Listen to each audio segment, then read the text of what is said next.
Alright, we're going to get going with the cups now. So what I'm going to do is just lay down onto your tummy. Yes. And we're going to treat you laying down this time. So in the previous sessions we treated you sitting up. Yeah. Is there a difference between laying down and sitting up? Yeah, we're just targeting the tissue slightly differently. So when you're sitting down, we're working more on the kind of upper tissues. When you're laying down, what we're going to do is get you to drop the arm down here. Yes. And we're going to get in a little bit more on the tissues on the side here.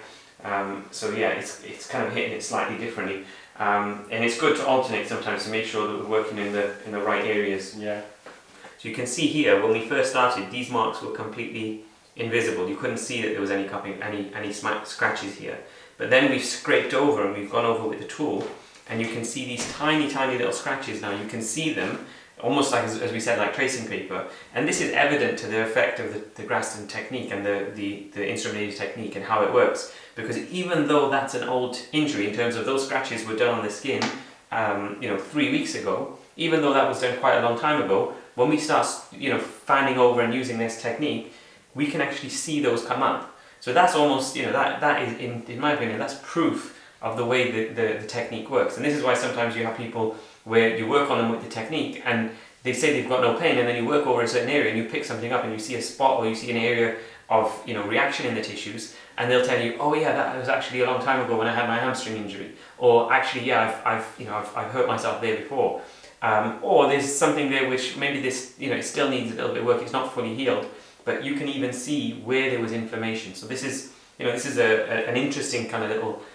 fact, I would say, about the techniques that we're using and how they can highlight and pick up on the past injuries that have gone on in the body. Okay, so now we're going to get in a little bit more loosening into the rotator cuff, and we're going to get right into the belly of the infraspinatus as well, and I'm pushing the tissue directly against the body of the scapula, so this is going to feel a little bit sore. You can feel that, yeah? Definitely. Yeah. Ah. Breathe.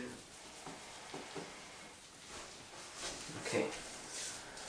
And a lot of people say to me, oh, I don't like using the tools because you can't take away the hands, and you 100%. I agree with you 100%. If you're using tools, they're not something which replaces your hands. It's a tool. It assists your hands. Okay, so that doesn't mean you can't use manual work.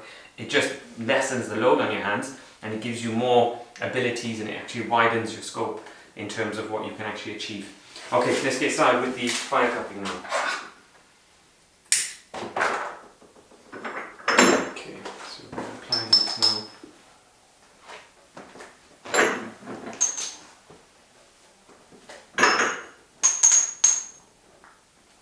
That pressure okay? Yeah.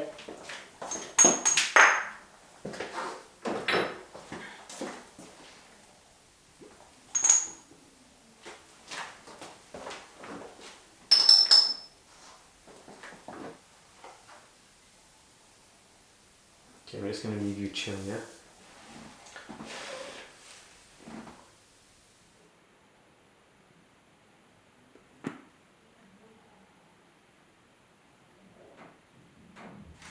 Okay, we're going to start taking these off now. How are you feeling, bro? You okay?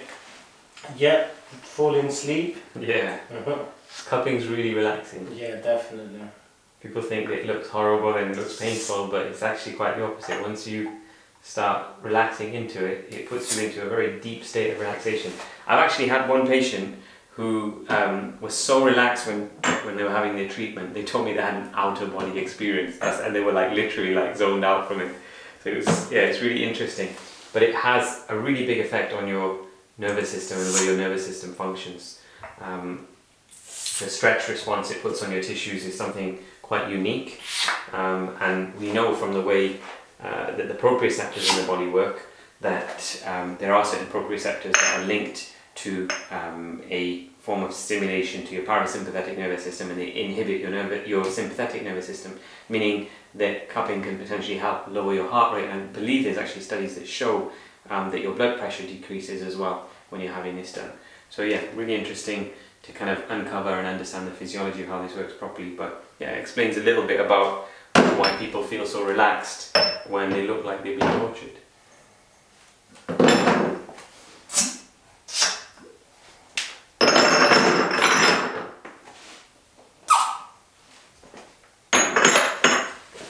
Okay, when you're ready, let's get you sitting up. can pop your t-shirt on and we're going to take you through.